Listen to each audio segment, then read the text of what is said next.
So right now, I'm gonna go ahead and paint the frame. We're just hitting it with some spray paint, nothing special, but just clean it up, make it look real nice. Can you guarantee if I hit you on the road, you're gonna try to blame me? Mm-hmm.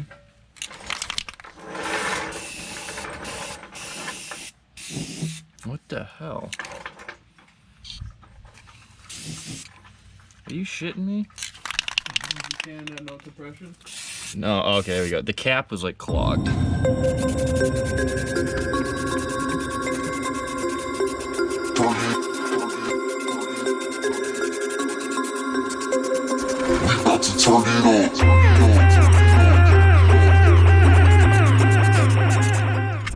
All right, we got one coat on, and I mean, just look at how much better that already looks. Obviously, we still gotta do some cleaning, but just one coat of paint makes it look so much cleaner.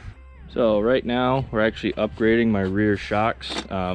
These are actually meant for a 2500, the older body style. Brent's dad had them extra from his truck, and they're gonna fit mine, so we're gonna throw them underneath there. Because as you can see, my old ones are looking a little rough. So it'll be a nice little upgrade. So to get these off, there's gonna be a bolt down here, and then there's gonna be a bolt up there. Just gonna undo those. It's looking like it's a 21 millimeter. This other side looks like it's a square nut. So I'm just gonna put a crescent wrench on it and hit it with the impact. First, we're gonna hit it with some PV blaster to try and loosen up that bolt.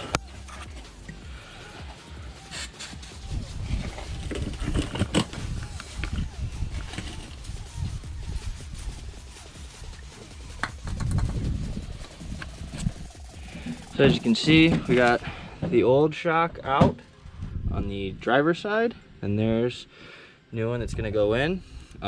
This one, you know, it's banded, so it can get it in easier. Well, they're shipped that way, but we'll get that cut, and then we'll get it in, and then we'll do the other side. So on the GM trucks, they're actually angled opposite ways. So this one came back. On the other side, see how it goes forward. So it's just the way that their suspension is set up. So like I said, these are for a 2500. So as you can see, they're quite a bit longer, but that should be better for my suspension, just beef it up a little bit. It's already got the add-a-leaf rear spring in the rear end, so I think this will be a nice complement to that, since it's already stiffened up my suspension a little bit. Okay, so there we go. We got one in. Just gotta get the other side.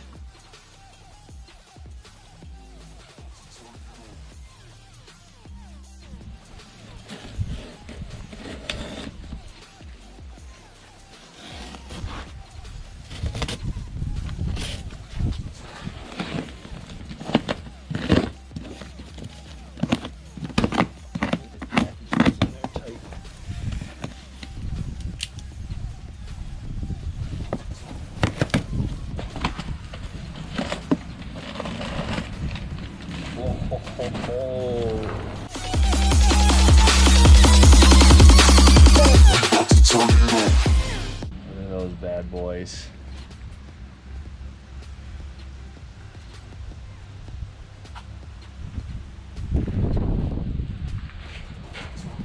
Hell yeah.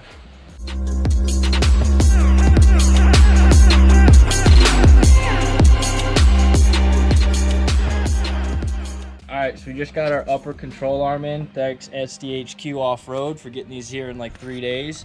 So this is a Camburg upper control arm. These are going in. These are for the OEM 3.0 King Coilover performance race kit, which we're going to be going to eventually. Right now we're putting in new lower control arms from AC Delco. This is not permanent. Eventually we're going to be going to full travel kit, race performance kit. So we're going to be buttoning all this up in here, and then we're sticking with the factory strut right now, but we're going to be upgrading later on down the road. Alright, so just got the lower control arm in with the new sway bar link. What you gotta do is you'll have that laid down. The ball joint is gonna swing up, and you're gonna insert it downwards into the knuckle, and then just throw that nut on there to keep it from moving. And then you're gonna angle your CV axle into the hub and put that nut back on. So next we're gonna do the tie rod. Then we're gonna do the upper control arm, and then we can tighten everything up and then put the brakes back on, or rotors back on, brakes back on, and then this side will be done. Alrighty, so we now have, get out of here, B.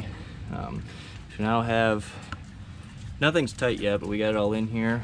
We just got done putting the new tie rod in, inner and outer, the boot on, just on there hand tight. And then we'll go ahead and get the upper control arm in. Definitely gonna have to get in alignment because we're just kind of putting it in, but I don't want to have to drive too far, so it's not a big deal. All right, so we just got the upper control arm marked together. So you're gonna have these two bushings and then your metal insert, and then you're gonna have your Hein Uniball, not a Hein Uniball. So there's a 9/16 and a ½ inch. If you have the 14 and newer, you're going to be running the 9/16. If you have 07 to 13, you're running the ½ inch, which is nice because then you don't have to drill out your upper knuckle. So we're going to put this in now. Okay, so we now have the upper control arm in. I had to take the I just popped the tie rod out real quick again, just so I could get the strut back in. Like I said, we're still using the factory strut, which I have a spacer on for my leveling kit. We will be going to King coilovers, but those are expensive and I gotta save up for those. So we now have the lower control arm all done. The upper control arm are done. Obviously my alignment is garbage, but that'll get fixed tomorrow. Put the speed sensor back in. All that's left is go ahead and put the rotor back on and the caliper, and then this side's done. We move to the next side. And just like that, everything's all in there. That's quite a change from beginning to end.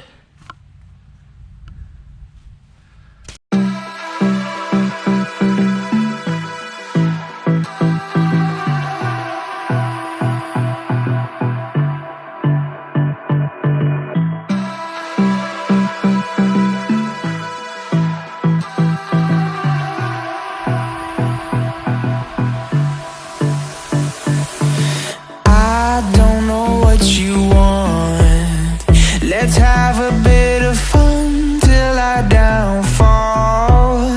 My love, if you feel like I do right now, don't say you're on the run to the other side, my love.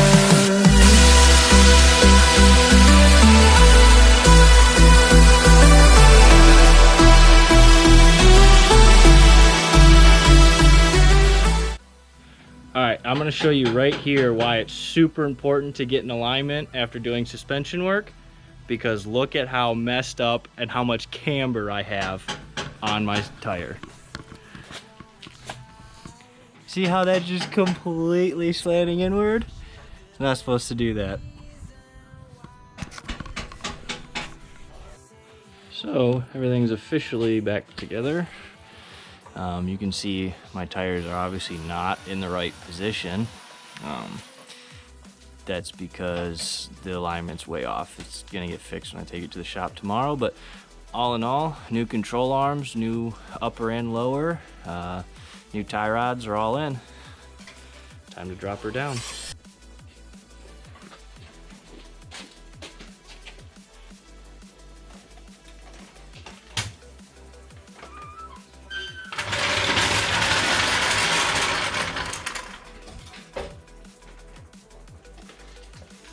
And just like that, she's down on her own weight. Like I said, you can still see significantly how that left tire is just, honestly, both of them are just swinging in. Alignment's way off, but it'll get fixed. Go ahead and peek on in there.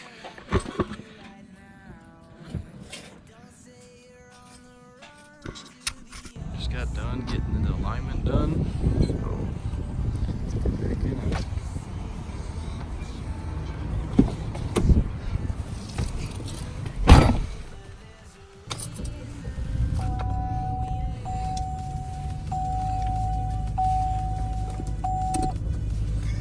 All right, now let's see how she drives.